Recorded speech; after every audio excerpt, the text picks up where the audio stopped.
शिवलिंग क्या है? जानिए शिवलिंग के बारे में 12 चीजें।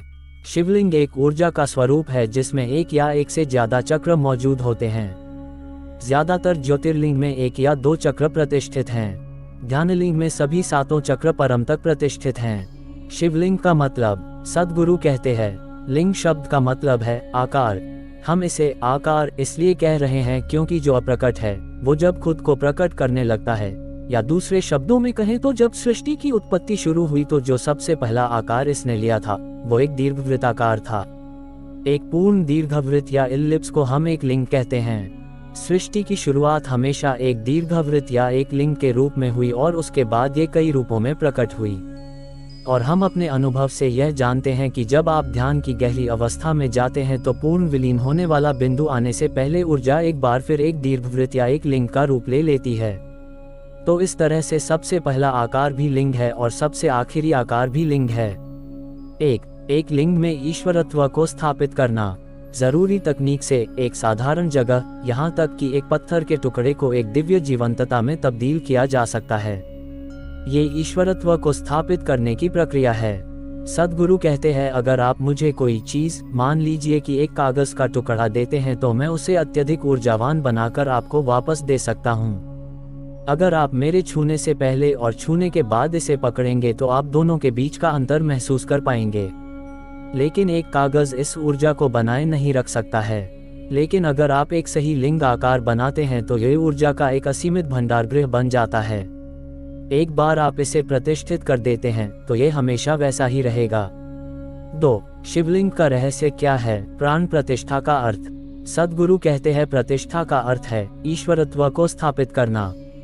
इस तरह की स्थापना का जो सबसे सामान्य तरीका है वो है मंत्रों, अनुष्ठानों तथा अन्य प्रक्रियाओं का इस्तेमाल करना। अगर आप किसी आकार की स्थापना या प्रतिष्ठा मंत्रों के माध्यम से करें तो आपको उस देवता को जीवंत बनाए रखने के लिए उसके निरंतर रखरखाव की जरूरत होती है। प्राण प्रतिष्ठा ऐसी प्रक्रिया नहीं है। जब एक आकार की प्रतिष्ठा या स्थापना जीवन ऊर्जाओं के माध्यम से की जाती है, न कि मंत्रों या अनुष्ठानों से, तो जब यह एक बार स्थापित हो जाए तो यह हमेशा के लिए रहता है। इसे किसी रख रखाव की आवश्यकता नहीं पड़ती।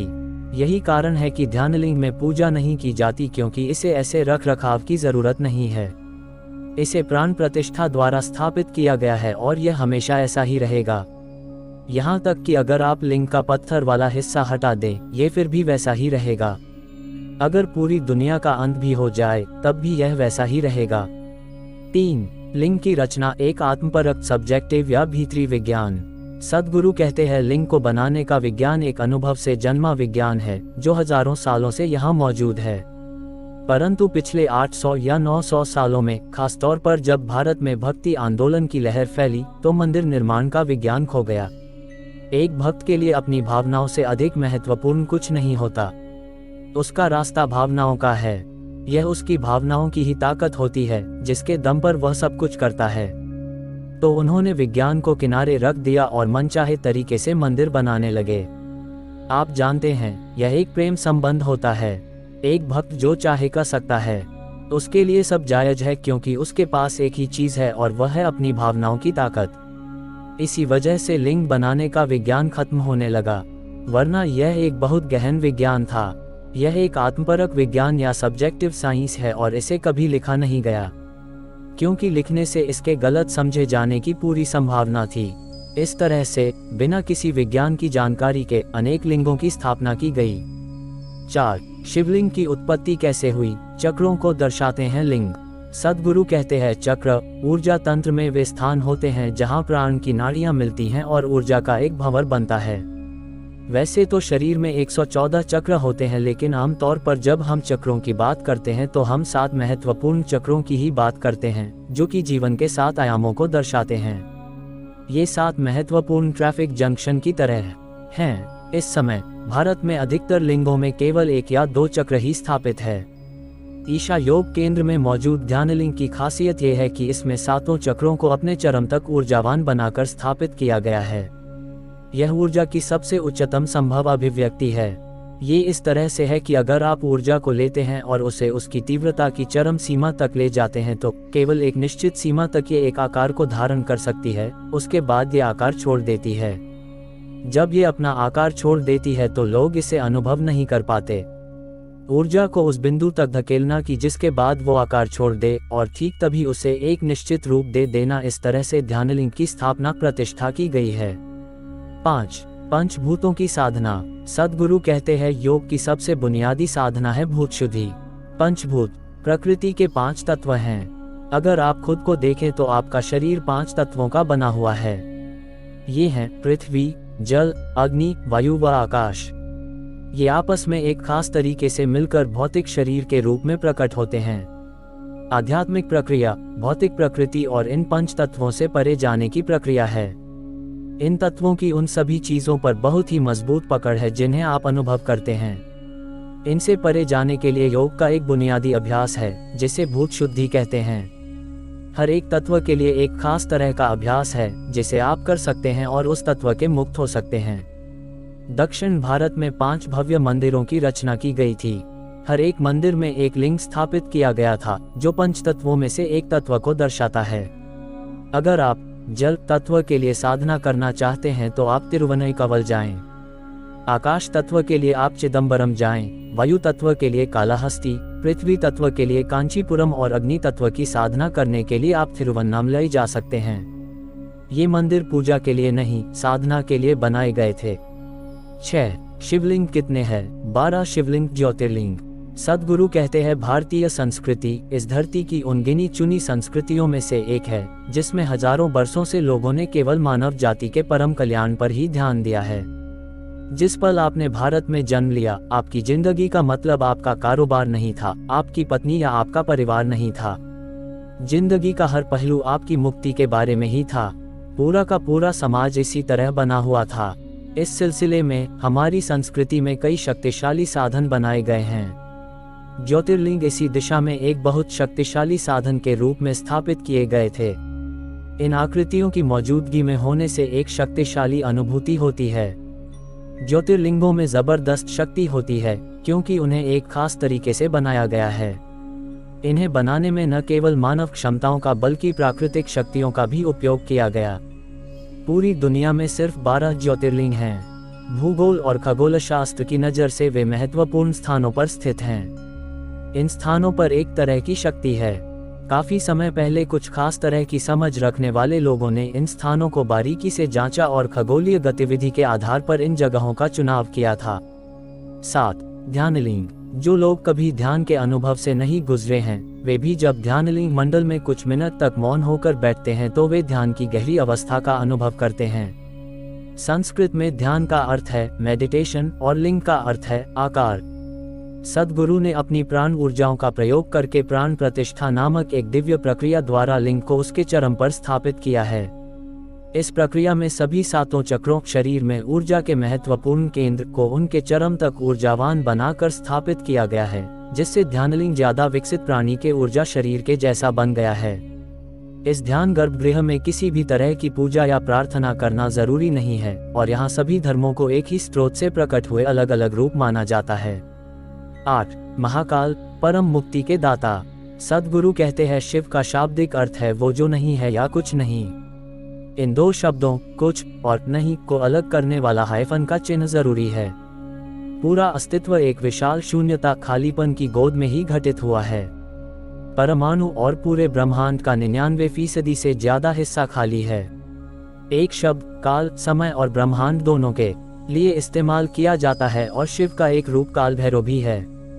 काल भैरव अंधकार की एक दिव्य स्थिति है, लेकिन जब वो एकदम स्थिर हो जाते हैं तब महाकाल का रूप ले लेते हैं।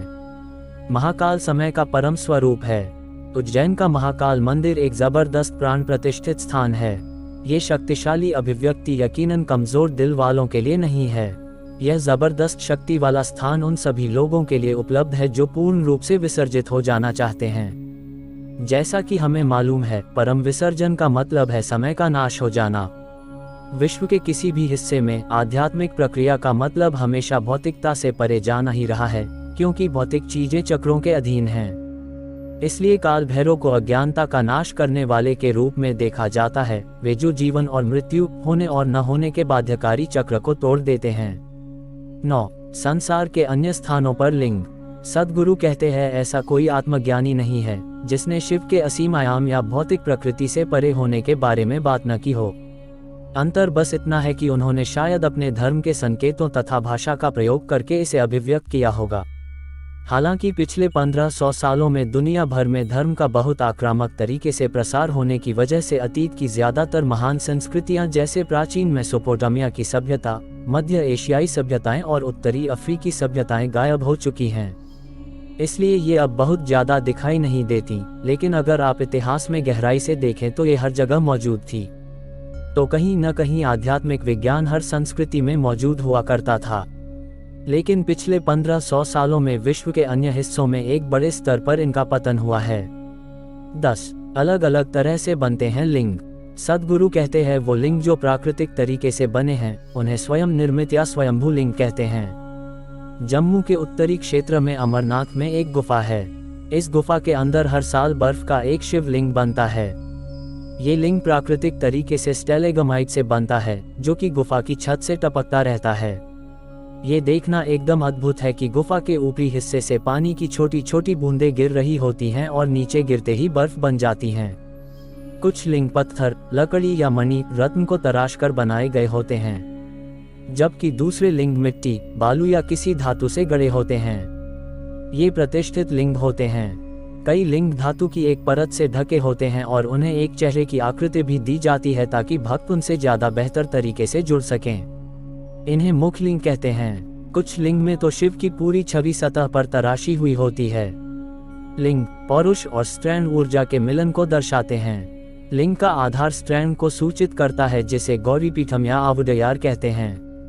लिंग और उसका आधार दोनों मिलकर शिव और शक्ति के मिलन को दर्शाते हैं, जो कि पौरुष और स्त्रैण ऊर्जा के सूचक हैं। 11 लिंग एक गुरु की अभिव्यक्ति। योग विज्ञान ऊर्जा की जिन विभिन्न स्थितियों पर काम करता है वो 5 इंद्रियों के दायरे से भीतर नहीं है। इन भीतरी स्थितियों का अनुभव करने के लिए एक गुरु के मार्गदर्शन की जरूरत पड़ती है। कई संबंध मानसिक, भावनात्मक और शारीरिक जुड़ाव पर निर्भर करते हैं, लेकिन गुरु शिष्य संबंध कुछ अलग है क्योंकि यह ऊर्जा पर निर्भर करता है। आधुनिक विज्ञान ने 5 इंद्रियों पर पूरी तरह से निर्भर होने के कारण अनुसंधान या खोज में अनुभवजन्य या तार्किक दृष्टिकोण को ज्यादा महत्व दिया है और खुद को मानव मन की साधारण शक्तियों पर सीमित कर दिया है। आधुनिक शिक्षा ने इसी दृष्टिकोण को अपनाया है और व्यक्ति के ग्रहण करने की क्षमता को नजरअंदाज कर दिया है।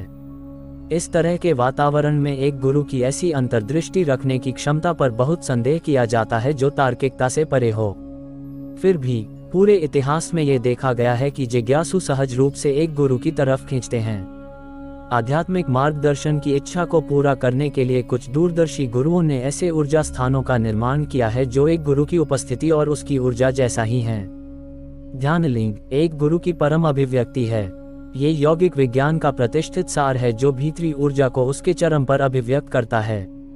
12 शिवलिंग एक ब्रह्मांडीय स्तंभ के रूप में। ऐसा कहा जाता है कि एक बार ब्रह्मा और विष्णु के सामने एक विशाल अग्नि स्तंभ अवतरित हुआ। तेज रोशनी के इस अनंत स्तंभ से ओम की ध्वनि उत्पन्न हो रही थी। वो मंत्रमुग्ध हो गए और उन्होंने इसका पता लगाने का फैसला किया। ब्रह्मा ने इस स्तंभ का ऊपरी सिरा खोजने के लिए एक हंस का रूप धारण किया और नीले आकाश में काफी ऊंचाई तक उड़ गए, जबकि विष्णु इस स्तंभ की बुनियाद या आधार को ढूंढने के लिए वाराह का रूप धारण करके ब्रह्मांड की गहराई में उतर गए। दोनों हार गए क्योंकि यह विराट स्तंभ कोई और नहीं बल्कि खुद शिव थे। कोई उसे कैसे माप सकता है जो असीमित है।